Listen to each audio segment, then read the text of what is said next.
Saudi अरब के विदेश मंत्री ने अल अरबिया चैनल पर प्रसारित एक बयान में कहा, सऊदी अरब इजराइल द्वारा दर्जनों फिलिस्तीनी परिवारों को उनके घरों से बेदखल करने की योजना को खारिज करता है।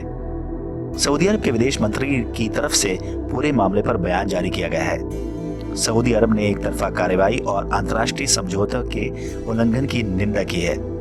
सऊदी अरब ने कहा है कि वो फिलिस्तीनियों के साथ खड़ा है और कहा कि उसकी पूरी कोशिश है कि फिलिस्तीनियों के लिए 1967 के बॉर्डर के आधार पर एक स्वतंत्र मुल्क बने। अरब देशों ने अंतर्राष्ट्रीय समुदाय से अपील की है कि वो इस मामले में दखल दें ताकि इस इलाके से किसी को नहीं हटाया जाए।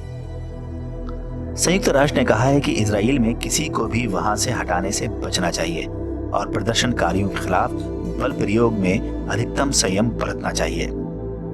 इजराइल के प्रधानमंत्री बेंजामिन नेतन्याहू ने कहा है कि उनका देश कानून व्यवस्था बनाने के लिए जिम्मेदारी के साथ काम कर रहा है। दरअसल अल अक्सा मस्जिद परिसर, जो कि पुराने यरूशलेम शहर में है, उसे मुसलमानों की सबसे पवित्र जगह यानी पहले किबले के तौर पर माना जाता है, लेकिन इस जगह पर यहूदियों का पवित्र माउंट मंदिर भी है। 1967 के मध्य पूर्व युद्ध के बाद इजराइल ने पूर्वी यरूशलेम को नियंत्रण में ले लिया था और वो पूरे शहर को अपनी राजधानी मानता है। हालांकि अंतर्राष्ट्रीय समुदाय इसका समर्थन नहीं करता। फिलिस्तीनी पूर्वी यरूशलेम को भविष्य के एक आजाद मुल्क की राजधानी के तौर पर देखते हैं। पिछले कुछ दिनों से इलाके में तनाव बढ़ा है। आरोप है कि जमीन के इस हिस्से पर हक जताने वाले यहूद फिलिस्तीनियों को बेदखल करने की कोशिश कर रहे हैं। अक्टूबर 2016 में संयुक्त राष्ट्र की सांस्कृतिक शाखा यूनेस्को की कार्यकारी बोर्ड ने एक प्रस्ताव को पारित करते हुए कहा था कि यरूशलेम में मौजूद ऐतिहासिक अल अक्सा मस्जिद पर यहूदियों का कोई दावा नहीं है। इस प्रस्ताव में कहा गया था कि अल अक्सा मस्जिद पर मुसलमानों का अधिकार है और यहूदियों से उसका कोई ऐतिहासिक संबंध नहीं है।